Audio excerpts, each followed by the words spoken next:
अस्सलाम वालेकुम। अगर आप हमारे यूट्यूब चैनल पर नए हैं तो हमारे चैनल को सब्सक्राइब करें ताकि हमारी हर नई आने वाली वीडियो आप तक जाते जाते पहुंच सके। इस वीडियो बनाने का मकसद बेसिकली यही है कि आप लोगों को इंटरव्यू के बारे में थोड़ी सी मालूमात से आगाह किया जाए।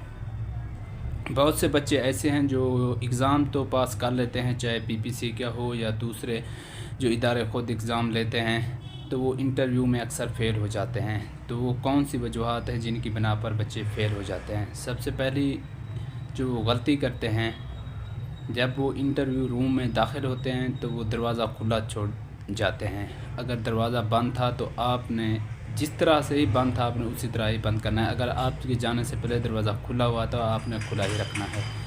तो इसको कहते हैं how to enter in the interview rooms. तो आपने अंदर दाखिल होते वक्त से ज़बान से सलाम करना है। अगर नहीं भी करेंगे तो इसकी कोई वजह नहीं है, उनसे आपने जाकर हाथ नहीं मिलाना, क्योंकि वो जो पैनल बैठा हुआ है वो आपके लेवल का नहीं है।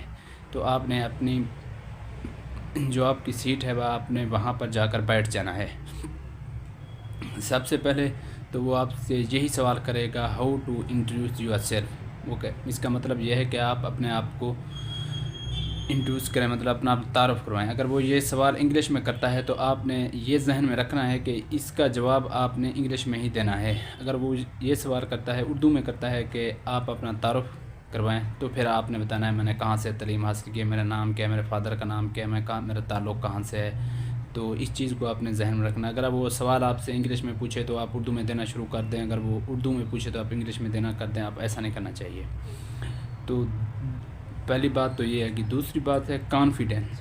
आपने कोई चीज़ बतानी है, आपको ये ही कॉन्फिडेंस होना चाहिए मैंने सही बताया है, और अपने जहन में ये चीज़ रख के जानी है। अगर इंटरव्यू में पास हो गया तो मेरा फ़ायदा होगा, अगर पास नहीं हुआ तो कोई नुकसान नहीं होगा। तो इस चीज़ को आपने जहन में रखना है। जो भी चीज़ आपने जवाब देना है, बतानी है, आपको कॉन्फिडेंस होना चाहिए, अपने ऊपर इत्मीनान होना चाहिए कि मैंने सही ही बताई है, चाहे वो गलत भी हो। पहली बात। दूसरी बात ये है, तीसरी बात यह है कि कम्युनिकेशन किस तरह से करें, मतलब हाथ किस तरह से लें। ऐसा ना हो कि आपके हाथ सिर से ऊपर जा रहे हों या हाथ सिर्फ हिले ही ना। तो आप आहिस्ता आहिस्ता हाथ से लें। अपनी बात जब कम्युनिकेशन करें उनके साथ तो थोड़े से हाथ से भी उनको समझाने की कोशिश करें, और आँखों को अपनी एक ही साइड पर ना रोकें, उनको थोड़ी थोड़ी देर के लिए घुमाते रहें। जो सवाल करे उसी की ही तरफ आपकी आंखें हों और उसी को ही आपने जवाब देने की कोशिश करनी है। तो दूसरा ये है कि कम्प्रीहेंसिव, जो कुछ उसने पूछा है आपने उसी का ही जवाब देना है। ऐसा ना उसने पूछा पाकिस्तान कब बना तो आपने बताया कि 1857 में जंग आज़ादी की नाकामी के बाद तहरीक शुरू हुई। मतलब इस तरह एक लंबी कहानी नहीं घड़नी। आपने यही कहना 14 अगस्त 1947 को पाकिस्तान बना।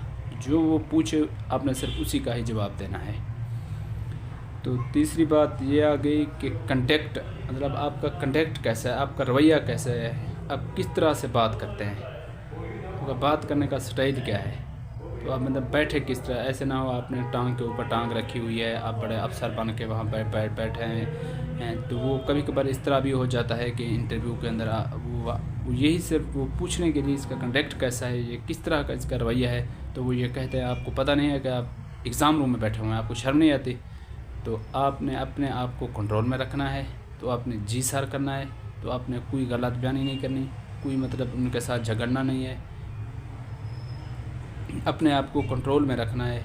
तो वो ये सिर्फ इसलिए करते हैं ताकि वो आपका बिहेवियर देख सकें कि आप किस तरह से, आप उससे वक्त आपका क्या रिएक्शन होता है। ये था तो इंटरव्यू का एक्सपीरियंस। अगर आप लोगों को हमारी वीडियो अच्छी लगी है तो हमारे चैनल को सब्सक्राइब करें ताकि हमारी हर नई आने वाली वीडियो आप तक जल्दी पहुंच सके। बहुत शुक्रिया।